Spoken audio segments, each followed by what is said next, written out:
Hello, hope you're having a good day. It's Sunday here, and I've been playing with some new toys. To start with, I want to introduce this Detour Vco. This thing is awesome. I started the day wanting to play around with like a pulsey bass kind of thing, and this thing just delivered. I picked it at random, and it is super cool, so I'll quickly show it off. Let me initialize it, get some MIDI coming from that. Voct gate, and I run the output down to an unused channel on the mixer. So now, that's with default settings. And it's really cool. It's got a built-in VCF envelope, and it's really cool. So frequency, just some basic frequency, and then this triangle. So the triangle is always how much of the envelope to feed into this.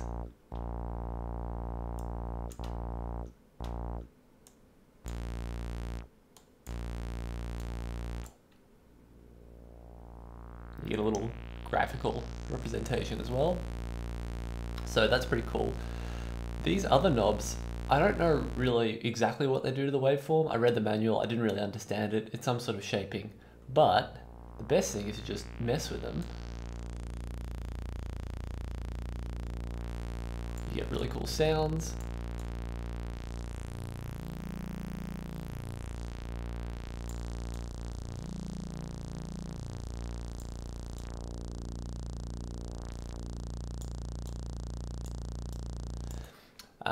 And then you can, so the triangle is how much of the filter how much of the envelope you want to add, and the hexagon is how much of the CV input you want to push into it. So what I did for the patch was just a basic sort of envelope with a VCF, and then for all of these parameters, I just fed slow moving LFOs into them so they can sort of move around.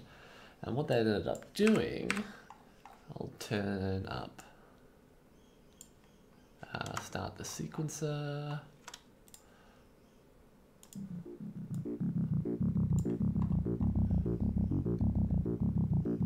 Got this cool bass sound that kind of moves around a bit, which is super cool. You can mess with the frequency.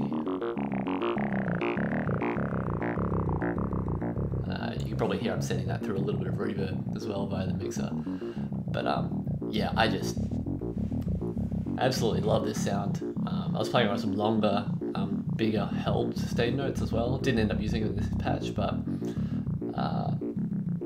yeah, really cool VCO. So, and all the LFOs, where are they coming from? Yeah, all these, got a bank of LFOs over here. Now, the sequencing is also a new toy. The sequencing comes from this geodesics module Entropia. I've used a couple of these geodesics in this patch. I only installed them the other night.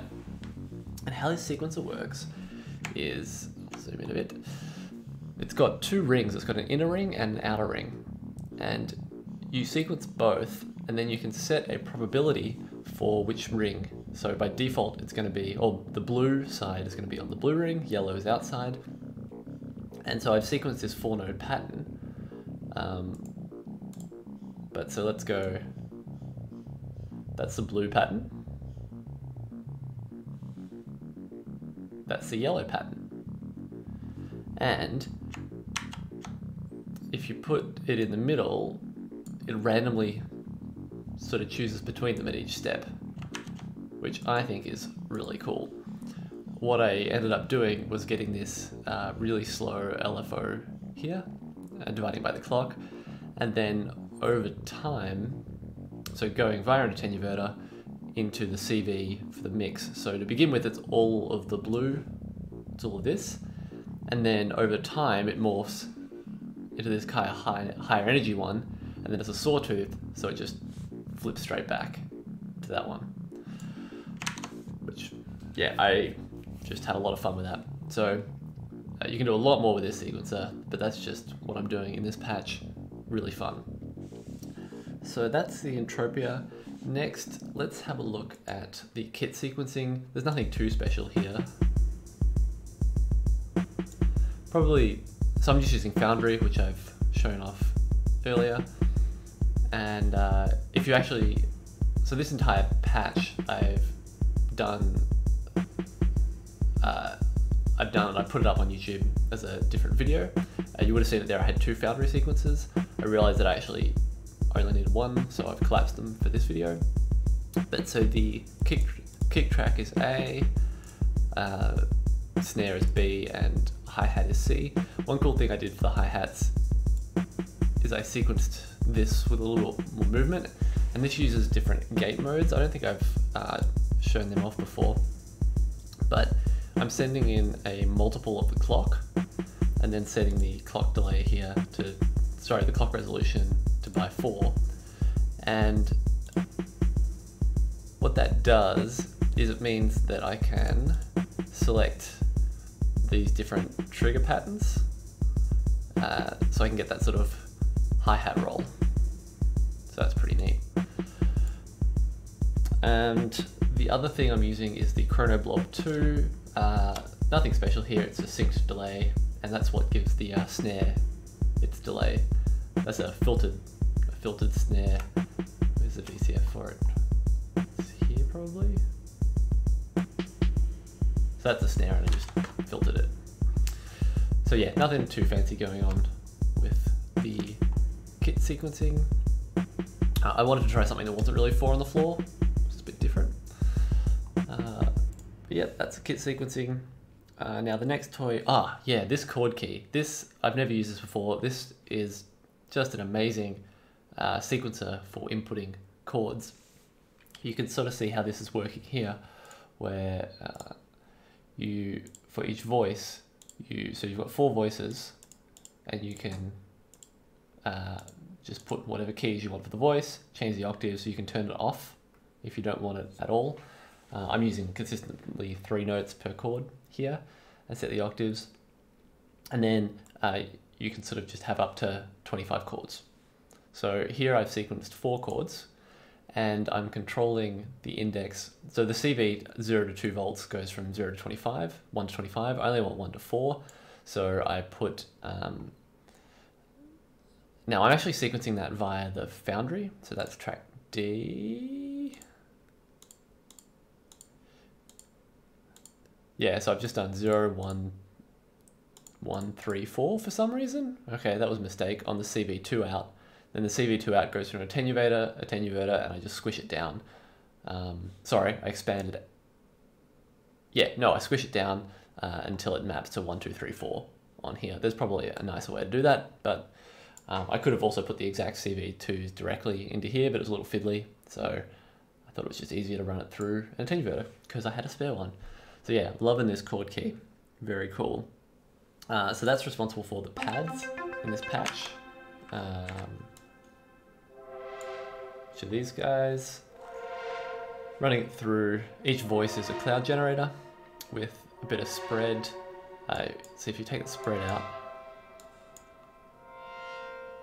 it's pretty harsh. I like the spread, gives you a bit of a wobble, which is nice. The clouds then go into the black hole mixer. There's another of the geodesic modules, really like it. In this case, I'm actually literally using it as a 2x4 channel mixer. So I'm not doing anything special with it. Sorry, it's this one. These are the 3 inputs.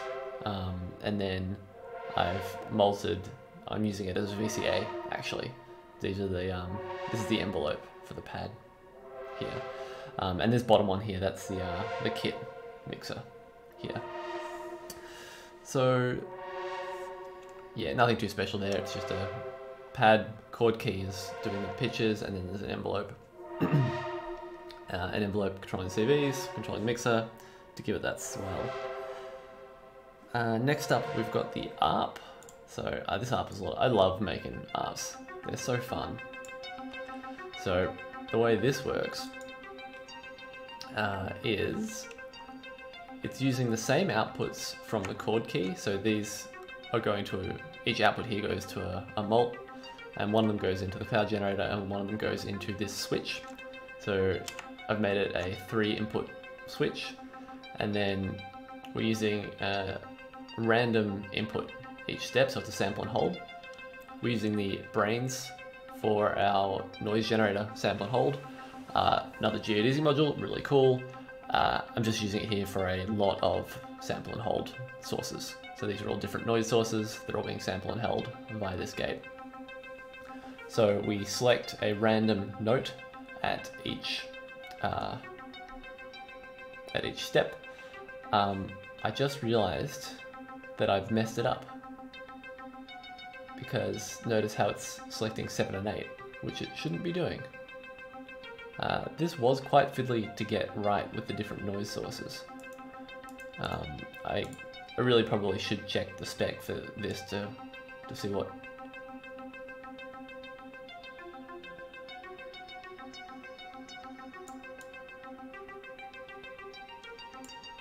So if I turn it down to 0, then I turn the offset up till I get 1, and then increase this.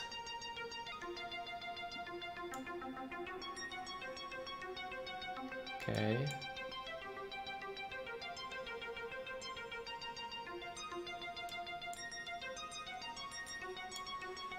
Yeah, that's kind of fiddly. Anyway, yeah, I should probably look up the voltage specs and whatever, but that's good enough for now.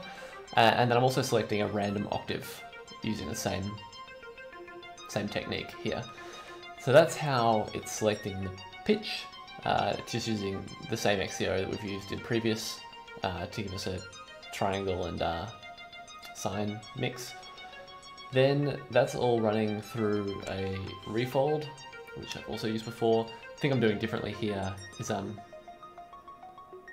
that's with a constant fold, but we're just picking a random fold setting each one, create some interest. I really like that. And then that's going out to the mixer, I think. Yeah, and then we're also putting random pan on each note as well to have it sort of. I don't think it's doing full pan. Oh no, it is. It's doing full pan randomly to sort of ping it around. And then obviously a heap of reverb and a bit of an envelope. The cool thing about this envelope is you can get some cool effects.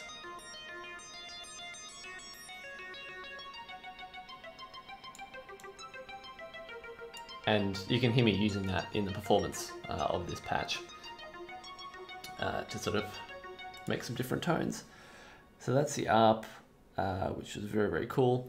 And then finally, just the general layout of this patch.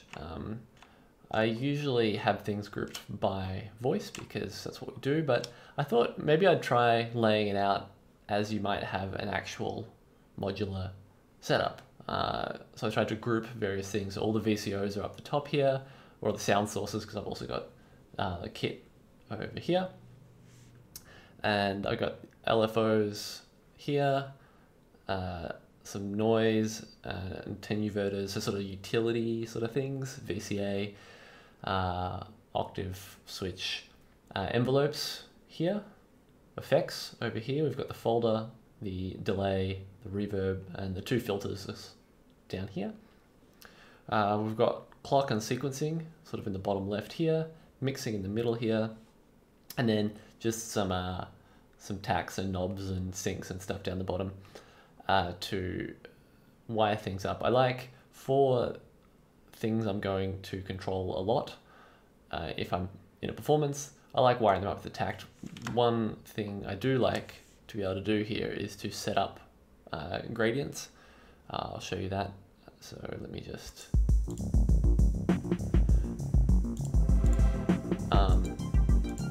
so say I wanted to fade in the kit, I can turn the rate up, click top, and then it automatically will fade in the kick without me needing to click and drag.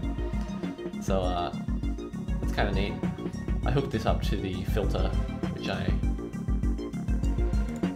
never ended up using, that I intended to use to do this sort of